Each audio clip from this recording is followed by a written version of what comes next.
Welcome back to the Crochet Chronicles with my friends over at yarnspirations.com. This is an Afghan that I designed for myself because I did not want any pressure, and sometimes I just want to crochet for me.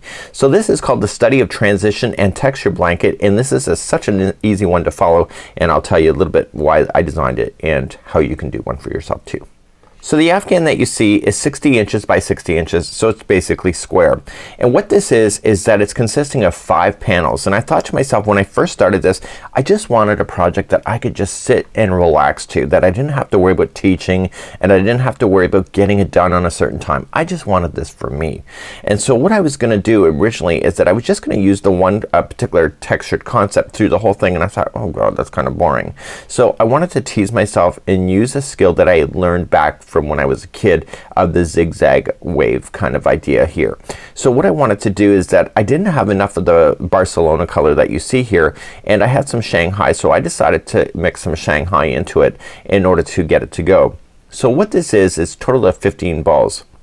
You will see 3 panels of Barcelona, so 1, 2, 3, and those consist of 3 Barcelonas each.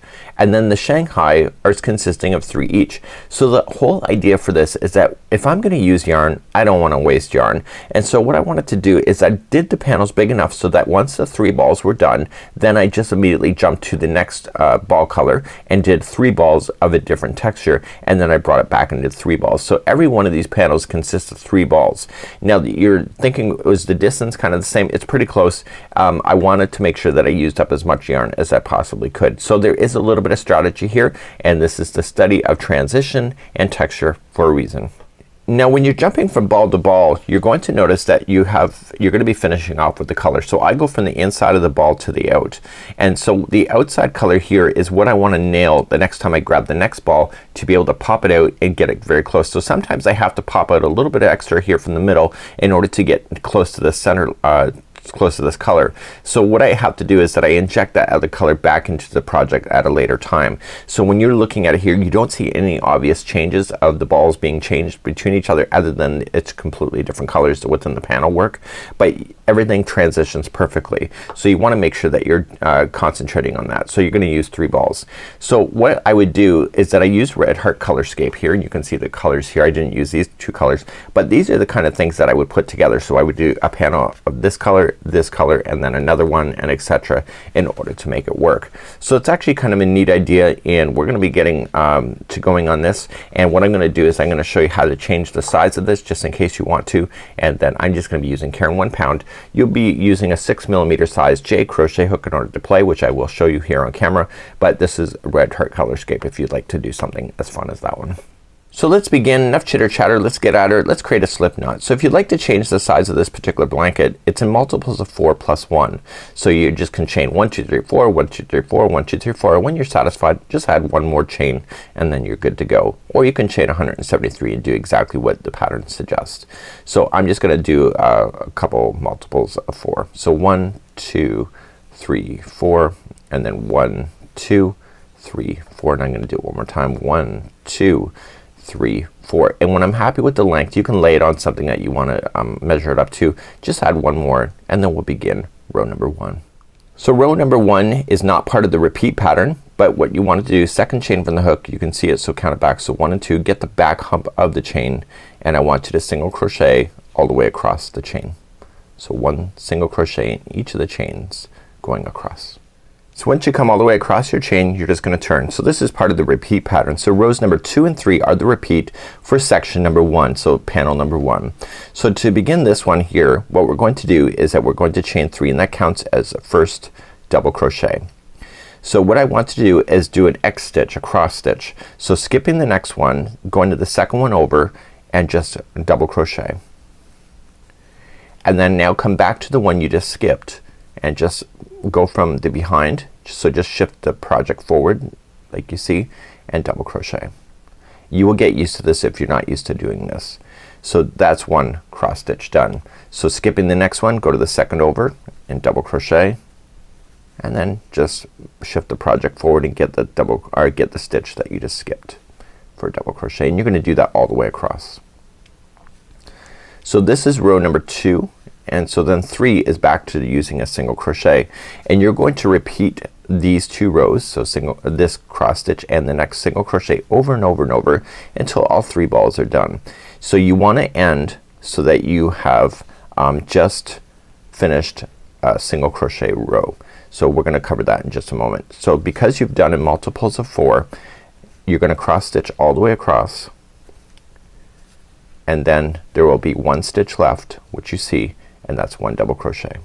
So that was row number 2. So let's do a repeat row number 3 and show you just to make sure that you got it in your head. So let's turn our work and do row number 3.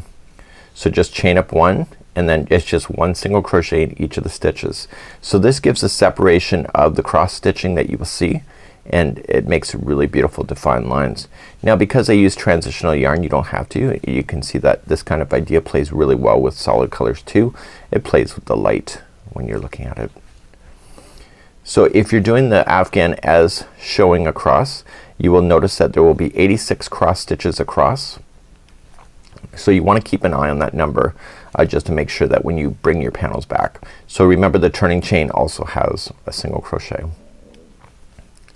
So my point being is that you're eventually, every time you're going across, you should, if I was doing the sample over and over, it'd be 1 2 3 4 5. And so when I do the next cross stitch across, so let's do it one more time. So let's repeat rows number 2. So you just chain up 3 and then cross stitch your way across. So you want to keep an eye on that number. I would write it down on a piece of paper on how many cross stitches there are, because once you switch over to the other texture, you want to make sure that you have the same number of cross stitches, because if you don't, then that means your Afghan it will not be is not growing properly. You might be missing stitches or adding extra.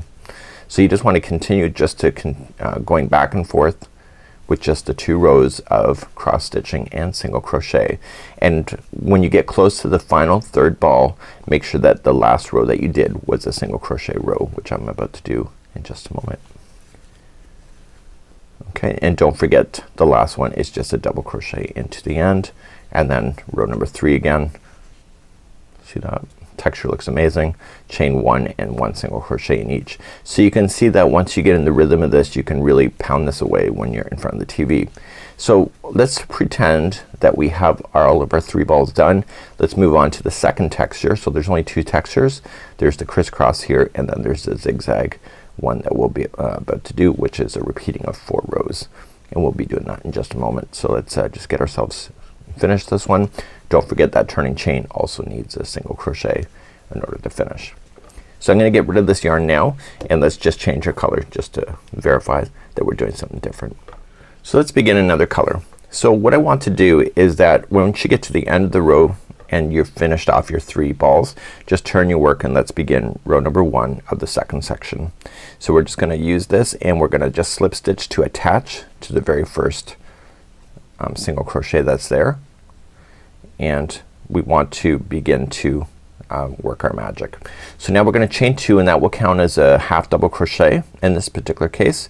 And so it says 1 double crochet front post in the next 2. So each one of these ones here that we're about to do will totally work out before your very own eyes. So you want to play with the posts, and the posts are, in the very first time, are going to be really kind of tight. So just wrap the hook and then coming around the post. So do a front post, so in the post and then out on the front side. It's gonna be tight there for 2. So you're doing that one, plus you're gonna do the next one, so wrap and then coming into the next. Okay, so the next one is going to be the next 2 posts, but from the back side. So we're gonna do back post double crochets, so coming from the back and out. There's other videos on how to do front and back posts if this is not clear, but because it's single crochet here, it's pretty tight. It's tighter than normal, but we only have to get beyond this one here in order to get this established. So it's working in sets of 2. So that means that if you just did 2 back posts, the next ones have to be 2 front posts. And why it's a zigzag is that we're not gonna line these up perfectly the next time. There's gonna be a wave going on. So I learned this when I was a kid in a book, and it turned out pretty awesome. And actually I designed this to be quite transparent. I designed this, and then I went back to the book after I was done it and then I realized I had done it wrong. So my point being is that if you do things wrong all the time, then it ends up being right. And so you want to continue to go all the way across. Okay, so there should be an even number of stitches that when you get all the way across, so you want to like even numbers of these sets of 2, and then the last one is a half double crochet, just like that. So now what you want to do is you want to turn your work, and let's look at the pattern. And it says to chain 2, and it says 1 double crochet in the next stitch. This is a front post, so we're gonna make this back post now a front post. And eventually after you get looking at this, you'll see how it's gonna make sense. So this is gonna be a front post, and it says the next 2 are then a back post. So see how this is a front post? We're gonna pull both of the next ones in from the back side. So there's one which was already on the back, and now this one that's on the front now gets pulled back. And now the next 2 are in the front. So once you get established, it's all in sets of 2. So if these 2 are in the front, the next 2 have to be in the back. See, there's not a lot of thought to it. You just gotta look where you are starting. And it's actually repeating rows of 4 rows, but once you're done your 3 balls, you can say that you're pretty much done. It really doesn't matter which row that you finish off on this particular one. So the next one is 1 in the back, and don't forget the turning chain. It's going to be in the turning chain for a half double crochet. So let's turn and work and make a decision. So we can see now that the wave is starting to go up on an angle. So what do we have to do here? I'm not looking at the pattern, I'm waiting for you to think. So chain 2, okay, so that's an automatic. And so if the wave is going up, so you see this one's up and this one's up, see this one's hitting the edge, so that means that the next 2, the first 2 have to be in the back. And it will make sense to you if you're in front of it and it's your project. So then the next 2 are in the front, and this makes sense because you look at it, see there's 2 in the front, 2 in the front, so these 2 must be in the front.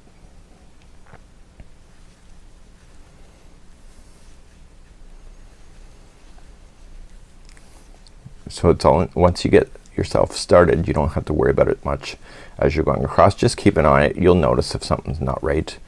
You might have done one, might have put a front in the back by accident.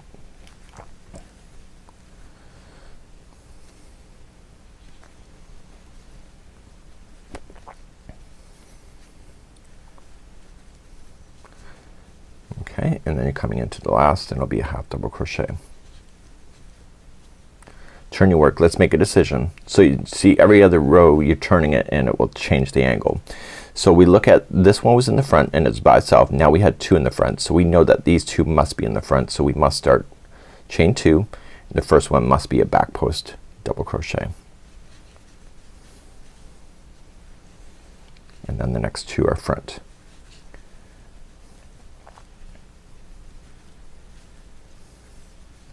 Okay, and then the next 2 are in the back.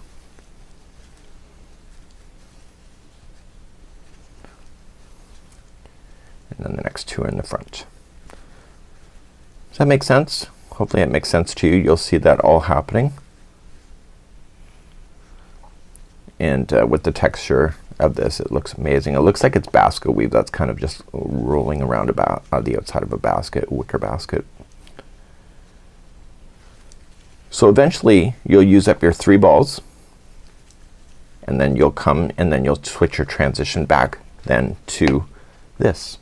So let's just pretend we're gonna do that and just trim our work.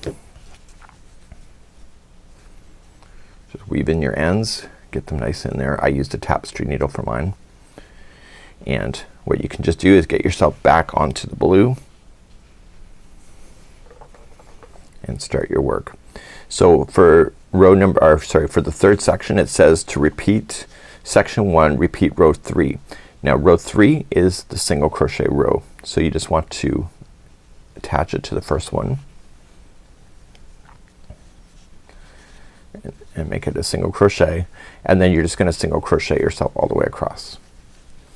You will notice that because of the basket weave or the zigzag that you're doing, that there will be a little more tension in the zigzag because it wants to pull it together, but once you just get it going, you'll notice that you can stretch it out, and it will stretch out beautifully once you're all said and done. So you'll notice that the tension is a little more tighter in the zigzag.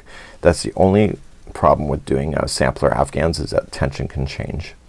So make sure you don't forget that turning chain, and then start then the crisscross. So chain 3 and then skipping 1, going 1 over. So I've already showed you how to do that, so I'm just gonna speed on through here. I decided not to apply a border to this. I don't think it needs one. Again, you can make a decision that is right for you. You may want to consider if you were using solid colors though. So my goal is to hit the zigzags the same number that I had already before. So whenever I got a new panel going, that I made sure that it was the same number of zigzags as the panel underneath it. So before I finish the final stitch, I want to count my zigzags to make sure it's right. So I told you I had 1 2 3 4 5, and this one 1 2 3 4 5. So I have the number of cross stitches, and then I just go into the outside one for a double crochet, and then turn our work, chain 1, and do 1 single crochet in each, and you keep doing that until another 3 balls are gone, and then you switch back to the zigzag, and then do 3 balls, and then switch back, and then finish it off with this crisscross. And it turns out really quite lovely, and it's a project that looks amazing as you're doing it, especially with transitional yarn, and I think that you can have a lot of fun doing this kind of idea. So just make sure you weave it off your ends. I'd use a tapestry needle to weave those in. We have tutorials available on that too, and you can see that the tension is a little more here, but you know, just pull it out and it's all good. So that's it for now, and have a good one. This is the study of transition and texture.